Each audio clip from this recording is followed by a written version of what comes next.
One of my favorite coincidences with the PS3 was the absurd number of trilogies that would come out on the system. It's very fitting for the PS Triple to see so many franchises come out and complete a trilogy during that generation. Killzone was one of those games that had a trilogy on the PS3 during that time. Killzone 2 was one of those games that I stumbled upon during the PS3 era, and I remember it fondly despite not really keeping up with the series as time went on. Killzone, if you didn't know, was a first-person shooter series developed by Guerrilla Games, most famously known for the Horizon series these days, and it follows the interplanetary war between the ISA and Helghast, two future factions of humans that reside on different planets in a newly colonized solar system. It was no Halo killer, but it did manage to have a full trilogy of games that were available on PS3.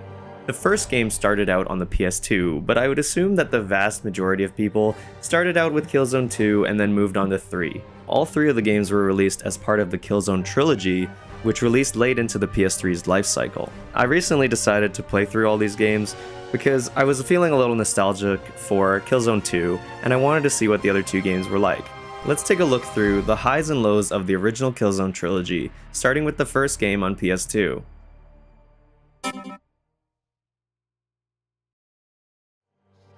In the time you have given me, I have rebuilt our nation. I have rebuilt our strength.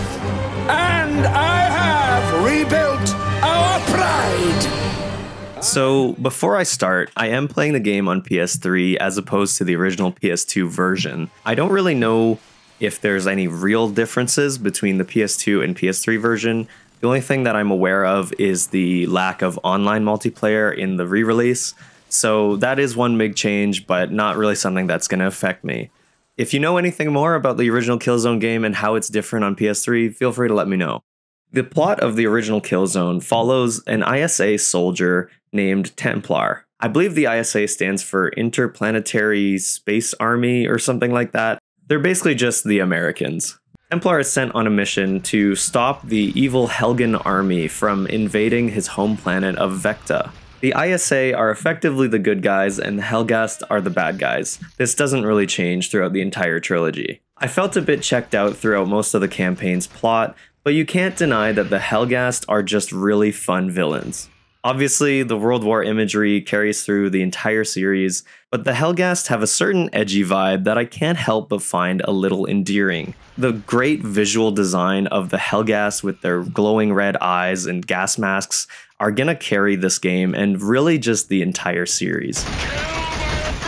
Through the campaign, you'll find yourself gaining a few different allies to form a 4-man squad. Each character can be selected for one of the 11 campaign levels, and they all have their own specific loadouts. The team consists of Templar, the default soldier who comes standard with a rifle and pistol, Luger, the stealthy assassin type, armed with an SMG and combat knife, as well as night vision goggles, Rico, the heavy weapons guy with a chain gun, and lastly Haka, a half Helghan spy, who comes with a standard issue Helghast weapon, but with increased accuracy.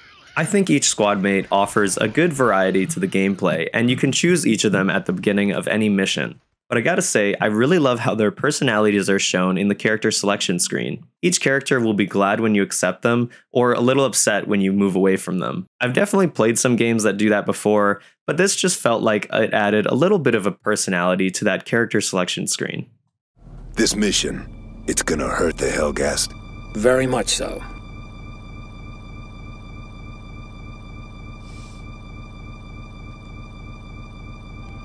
Okay. As soon as I got any of the other characters, I stopped using Templar. His weapons are just really inaccurate, and I personally didn't really like using them nearly as much as the other characters' stuff.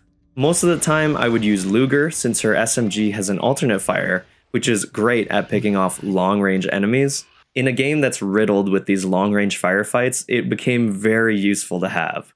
I also ended up using Haka a lot as well. Since his Helghast rifle is so common in the game, you're always finding ammo for it, and you'd always have ammo for this really reliable gun. There are some slight changes to the level design if you play as different characters. If you're playing as Haka, he can get by Helghan trip mines, or if you play as Luger, you might be put on a small stealth segment. Haka can scout ahead. We'll find another way around. Typically, these changes felt a little insignificant, and I didn't really notice any major differences, but they are cool to have if you decided to, say, replay the game. Either way, being able to select different characters to play as always adds a bit of variety to games where you're doing a lot of the same thing. As for the characters you don't play as, they will follow you around as part of your squad, but you can't command them or anything, and they function better as meat shields than actual teammates.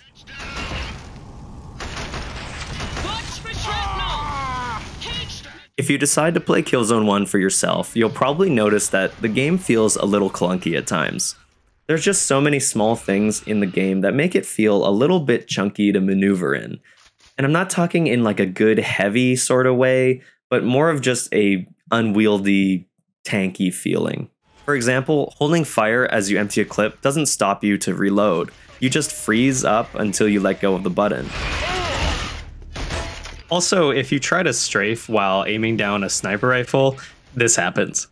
Contextual animations like vaulting or meleeing are really slow and make the camera jank around in a very sluggish way. While the animations take a while, they are intended to give you a bit of an immersive experience, so I understand that aspect to it, but when you reload and the camera shifts down, it feels like you're just taking away control from the player. They are something that takes some time to get used to. Of course, you can't have a good FPS without a set of solid and fun weapons to use. In Killzone 1, they introduced a lot of the weapons that are going to show up through the rest of the series. Like the standard rifles for each army, or stuff like that. You can hold 3 weapons at a time in Killzone, which I actually liked since it encouraged me to experiment with new stuff without having to leave behind anything I wanted.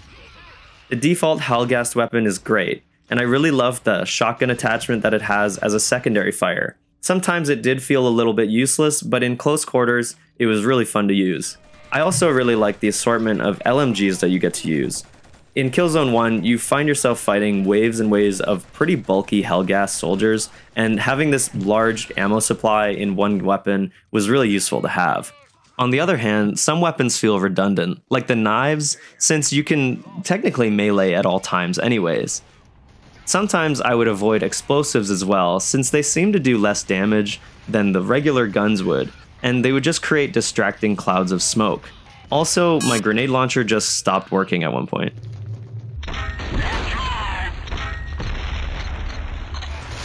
Sometimes you can judge a good FPS by the way the shotgun feels.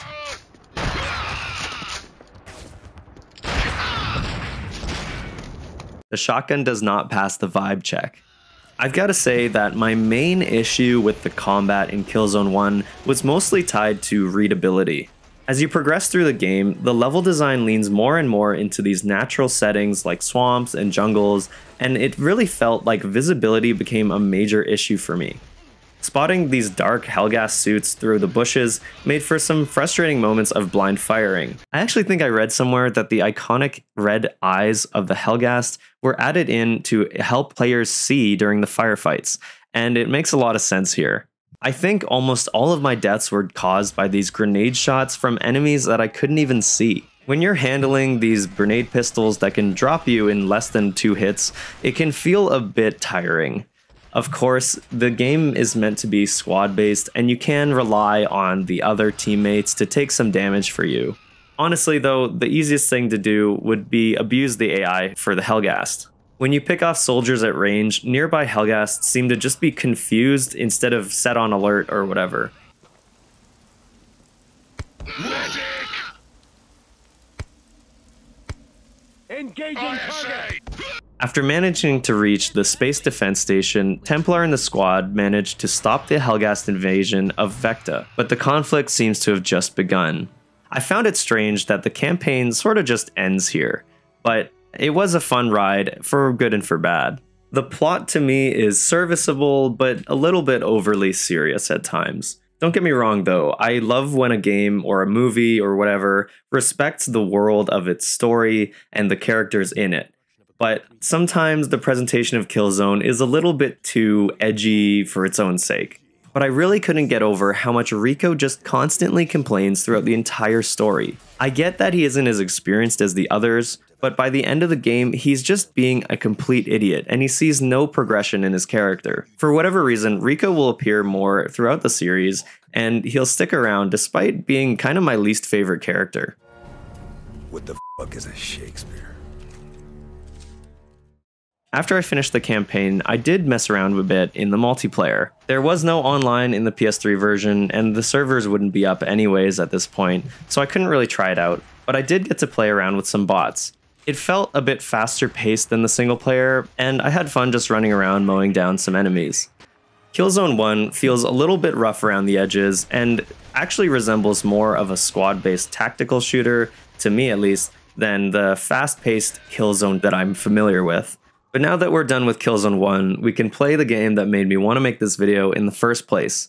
Its direct sequel on PS3, Killzone 2. They will know Helgan belongs to the Helghast.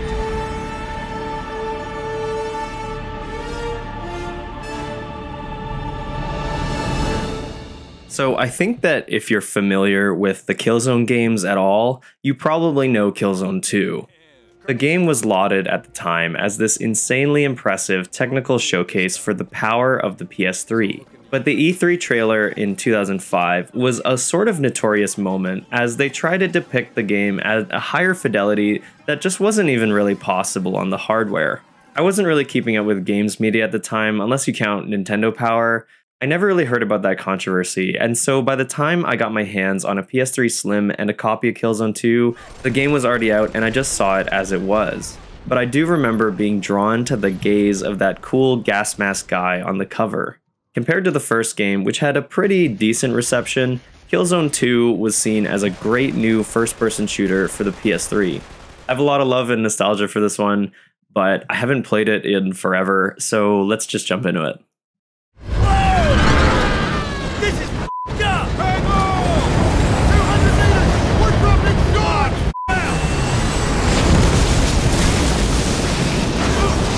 After now having played the first Killzone game, it makes so much sense to me why I never heard of it before playing 2. Killzone 2 feels like a complete vision of what the first game was trying to accomplish. First thing you'll notice is the graphical scope in this game has easily tripled. The PS3 brought with it loads of new lighting effects and way more detail in the character designs. The game's action looks really cinematic at times. Enemies have dozens of animations when they get shot and release tons of blood particle effects, and the chunky blur effects from the PS2 are now a lot more realistically rendered. Killzone 2 doesn't look like its 2005 trailer did, but it's still absolutely a showcase for what the PS3 was capable of. But as great as the game looks, it does hit a few bumps along the way. I found that when you review the gameplay and you're not actually playing the game, Killzone 2 can look fantastic at times. But when I'm actually playing the game, it does feel like there's too much blur and lens flares and those sort of things. I personally get motion sick from some dark and blurry FPS games, and there were definitely some moments here where I felt a little off. When I personally play modern FPS games, I usually disable any blurs or camera effects, and that helps me a lot. Obviously, this being a PS3 game, that's not an option. Along with that, a lot of the camera and lighting effects do produce the same readability issues that the first game had. The glowing red eyes do feel a bit more noticeable here, so that helped a lot, but I would say that there are some issues understanding where I was getting shot from at times. The game uses a blood effect to indicate where you're getting attacked from, but it's sometimes so dark that I can't even tell where the guy is.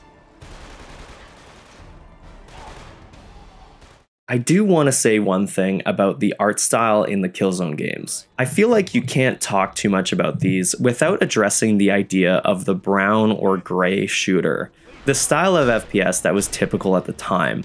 By the late 2000s and early 2010s, it sort of became the de facto aesthetic of the entire genre, and even bled over into loads of other titles. There are a lot of factors that go into an aesthetic becoming trendy and popular, but it's very clear that this realistic visual style was very common on the PS3. But I'm gonna play devil's advocate here. Just because you don't like how something looks, or you might think it's generic, doesn't mean that a lot of really talented people put a lot of thought and effort into producing something that succeeds at its goals. The whole Killzone trilogy looks dark and dirty and oppressive, and I think in that way it works. Art direction is always going to be reacted to subjectively, but I'll always leave that choice to the developers. I don't mean to get on like a high horse, but I just mean to say art, even if you think it's dated, is just not trendy at that time. Can someone hear me? Got a live one. Ambush! Sam, Garth, looks like you stirred up a storm. Pink Chatter has a dropship headed your way. And the good news? You get to kill him. Roger that.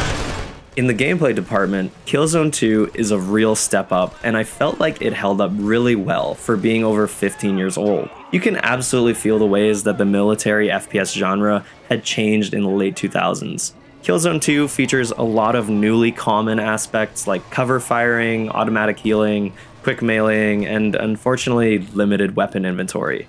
I was pretty disappointed to realize that you can only swap out one weapon at a time, down from 3 in the first game. You do still have a secondary pistol that has infinite ammo and can be swapped for a different variety of pistol, but at the end of the day, you just have one real gun to swap out. I find that this negatively impacted the mission structure. Because you really only have one slot for weapons, holding a missile launcher felt like it was always a scripted event, because you had this limited ammo supply that you used only when you needed it.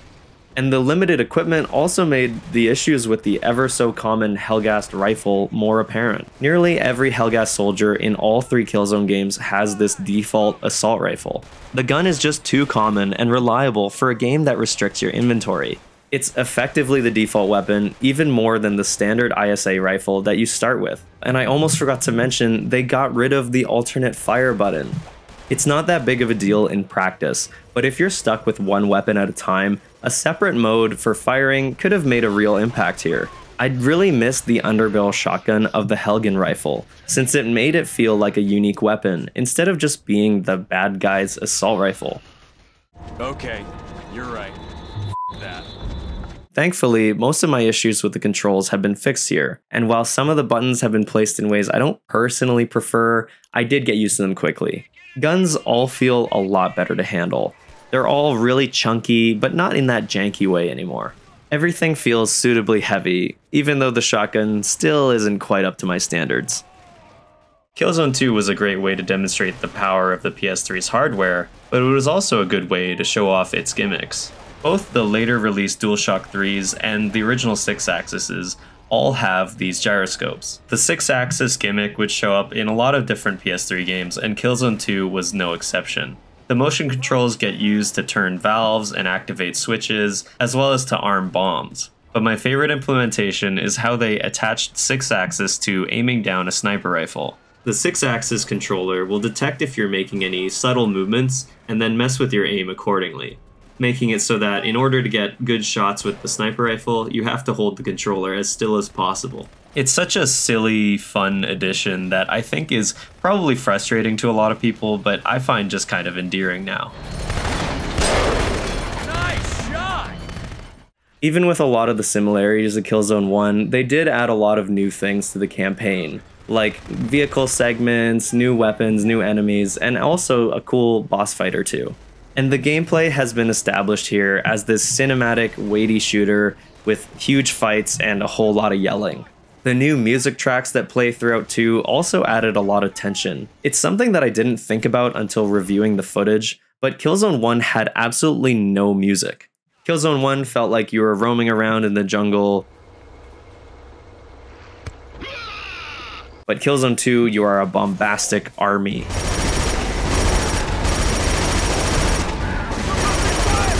It's a big change of pace, and I wonder if anyone who played the first Killzone felt like Killzone 2 sort of jumped the shark. So the gameplay and the graphics have all been improved across the board, but how does that reflect into the campaign? Set a few years after the first game, you now play as a new guy called Sev, but you're still in a squad with Rico from the first game. The new squad in Killzone 2 feels a little bit more generic than the first game, But since you can't swap characters anymore, I guess it's not that big of a deal. But honestly, they made Rico even more insufferable in this game. The guy just constantly curses and yells all the time at people throughout the whole game, and he never learns anything. Where the f is Garza when you need him? This. Watch your profanity. One of the squad mates, Garza, gets killed from Rico's own actions, and he doesn't even think about it. He's just like, damn, that's crazy. And then after Templar from the first game is killed, he still doesn't learn anything. He just wants to get revenge, I guess. I really would have preferred Luger or Haka coming back instead. Rico is just kind of awful here. Take me, and Helgen will dissolve into chaos. The ISA war machine. Rico, no!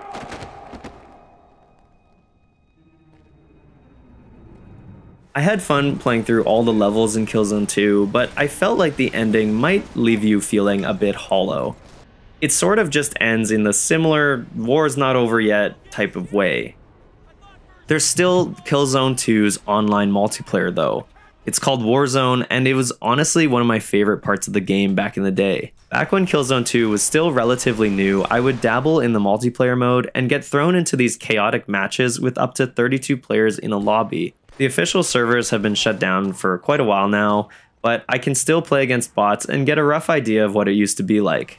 Two teams are given a random goal from a set of objectives to complete, including planting bombs, capturing locations, or just a straight deathmatch. Each team has a set of classes with their own abilities, and each class can be upgraded by playing the game more. It wasn't the most original idea for a multiplayer mode, but it was really memorable to me at the time. Something about the chaotic firefights in the dark, gritty Killzone world really stuck with me. I'm sure if you're here watching a video about Killzone, you might have some good memories of the Warzone mode, so please share in the comments.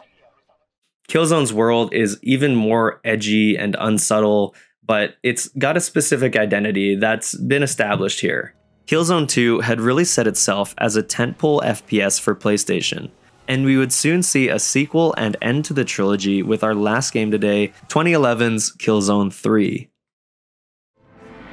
All these years, I have been humbled by the honor to lead you ever onwards. From this day till the end of days. Sir, you have to move the ISAO here. 2011 was a huge year for the PS3. Loads of game franchises that started that generation were getting their own sequels, like Uncharted 3 and Little Big Planet 2. Killzone was a part of that.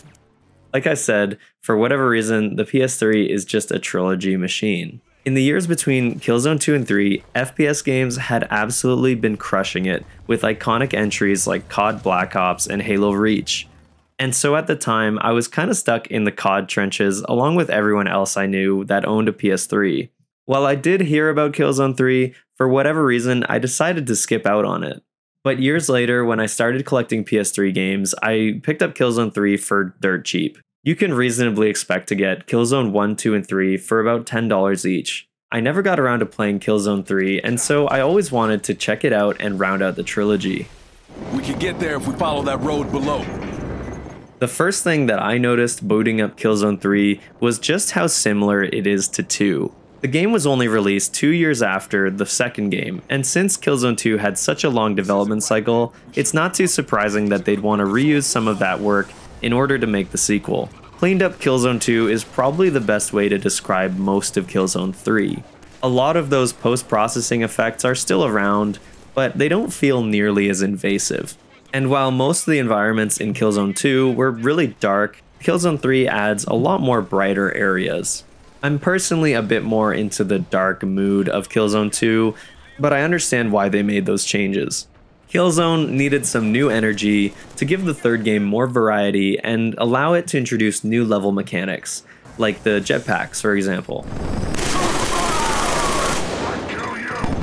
You can see that this is a bit of a response to the dark grit of Killzone 2. Killzone 3 adds a lot of alien environments and new daytime levels that would have stuck out in Killzone 2 like a sore thumb.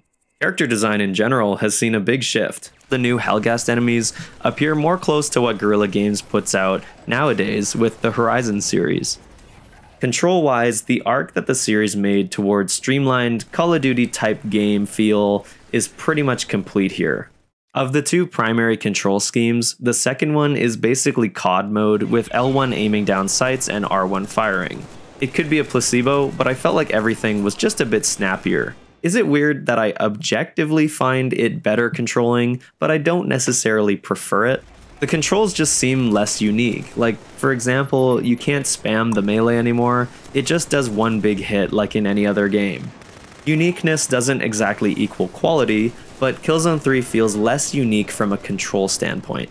At least there's still a lot of other mechanics left over from before. One aspect I was really excited to see come back was the 3-weapon system from the first game. Now, instead of a primary and a secondary, you get a light, medium, and heavy weapon. While the first game felt very loose and the second game was a little restrictive, Killzone 3 allows you to choose which weapons you'd like to have, and you can still allow the player to have powerful weapons for certain areas. So with improved controls, stylish graphics, and a whole new campaign to go through, you'd assume that the third game has the best single player yet. But I don't really feel that way. Open your eyes. It seemed to me like Killzone 3 gave off such a good first impression. After Killzone 2, the war had really just begun, and so the narrative in 3 starts right at the second that game left off. There's a short intro where you get to play in Helgen armor, complete with a special UI, but sadly it's a bit of a bait and switch and it's a flash forward to you playing as Sev in disguise.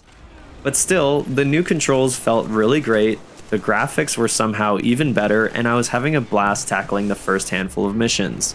Though at some point, I just realized I kept dying over and over. In Killzone 3, Rico, or whatever partner you have, can come over and revive you, like you could do for them in the last game. And that's because Killzone 3 supported campaign co-op. I always love some good local co-op, and so I'm not complaining, but I think that it really changed the balance of the game. They balanced health and enemy damage for you to have support for 2 people, and it doesn't seem to change in single player. This could be my own subjective experience, but there were tons of times where I was forced to just die and get picked back up and do that over and over to complete an objective. I really didn't think I was doing anything wrong or different than when I played Killzone 2, and there are just so many enemies to deal with that I couldn't handle them all by myself. Segments without a partner were much more frustrating than they needed to be. For example, this mission in the forest, you get attacked by a missile-launching robot wolf thing, and within seconds you can just melt. Since you're doing this encounter on your own, without any co-op partner or AI, you're given low health but also no chance to revive yourself. I could list maybe a dozen times that I died in the first and second games, but in Killzone 3 it felt like every time I'd enter a fight, I'd get rocked and just have to get picked up again. And not to mention that this would happen in almost every chapter. I'm coming for you!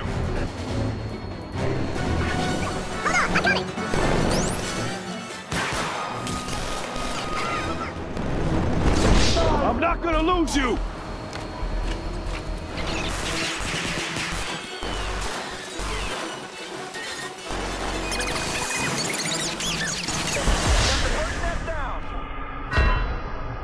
There were so many times the game would put me into a vehicle segment and I would just have to force my way through the set piece, dying and remembering where to shoot and then repeating the process. It turned a lot of encounters into these little puzzles to solve instead of fun and frantic firefights. This mech segment toward the very beginning of the game is probably the worst offender. You have to take out these tanks and guns, but you just don't heal yourself very quickly, and if you die at all, you can't get revived because you're in the mech. Because of your low mobility, if you find yourself in a place that you can't get out of, you're pretty much doomed. The same can be said about almost every vehicle segment in Killzone 3. I found myself getting blindsided by nearly every other obstacle, and then I would have to repeat the segment. For me, these segments work best as fun diversions to break up the main combat, but when you can die so easily, it stops being as fun. Maybe you just suck. It's so strange to me that Killzone 3 gave me such a good first impression, and everything that they changed on paper sounds so good, but a lot of the things I mentioned just made the moment-to-moment gameplay pretty rough for me. I don't have any evidence, but I'm pretty sure the game was just not balanced for single player. Every enemy spawns in pairs of 2, every gun spawns in pairs of 2. It's pretty clear that you're not meant to play this by yourself. After playing Killzone 3's single player, I had this sort of theory that the co-op was the intended way to play. So I had a friend over to come and try it out. Some guy _Matt on YouTube, go check out his videos. Co-op play in Killzone 3 is about what you would expect it to be. You can revive each other, you can go through the missions together, but it does slightly change how things work. Player 2 will find themselves playing as Natco from Killzone 2. Natco had a secondary role in Killzone 2, but in Killzone 3, in order to be the co-op character, has been completely removed from the game. He's not in a single cutscene.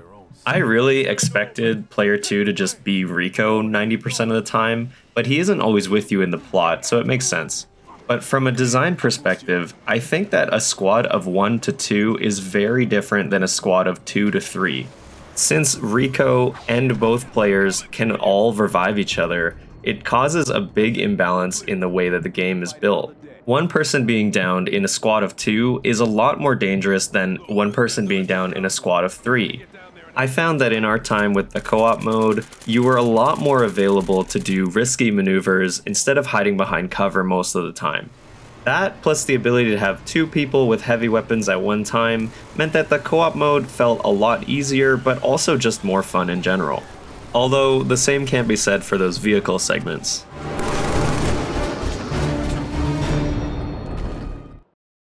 I do have good memories of playing Resistance 1 in co-op, but in Resistance it never felt like it was detracting from the quality of the single player.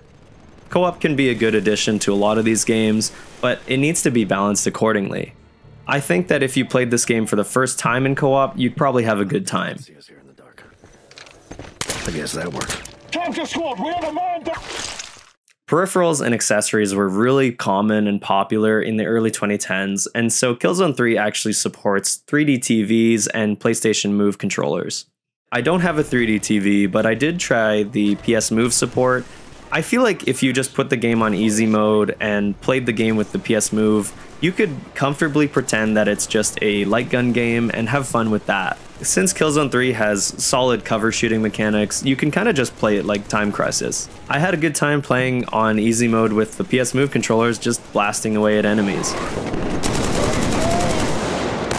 Did I mention Rico is still here? While his temper has been brought down a bit compared to the second game, it never felt like he actually learned anything, and it instead feels like the writers just decided to stop writing him like that. There is a time skip in the plot, but it just feels like a bit of whiplash coming straight after Killzone 2.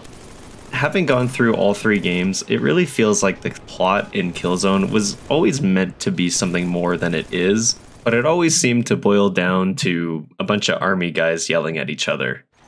I can't get that screaming guy out of my head. Sev and the crew make their way to the space elevator and end the trilogy up in space, just like the first game. The last segment ends with Sev and Rico flying in a jet to stop the Helghast from jumping to Earth. Once Sev blows up the main ship, it crashes into Helgen and completely nukes the entire planet. I was genuinely shocked to see this happen, and then the game just cut to credits. Jesus, how many people were down there?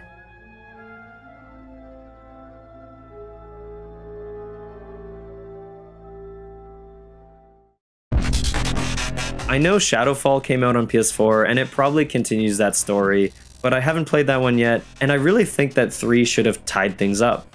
The end of a trilogy should feel like it has a bit more of a resolution than that, right? Regardless, Killzone 3 was done. I did mess around with the bots in multiplayer. At this point I felt like I had to, but much like the rest of Killzone 3, it felt like a trendier version of the Warzone mode from Killzone 2. I liked the addition of the mechs, and the sense of chaotic warfare was still comfortably there, but the addition of these Call of Duty style plus 50s when you kill people is a bit much for me.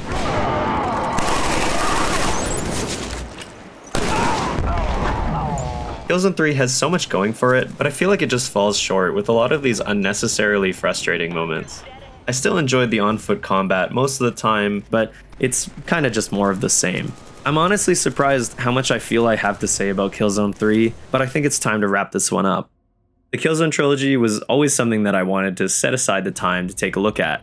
When I think back about the PS3 and my time playing it, a lot of that time was spent in first-person shooter campaigns. Even though I still feel like 2 was the peak of the series for me, I'd always been curious about that PS2 game and how they ended the trilogy.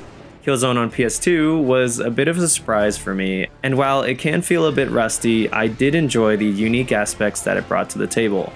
On the other hand, Killzone 2 was just as cool to me as it was before. I was happy to see that despite its flaws, it still holds up pretty well. 2 really felt like such an upgrade after playing the first game, and I genuinely had a good time with it.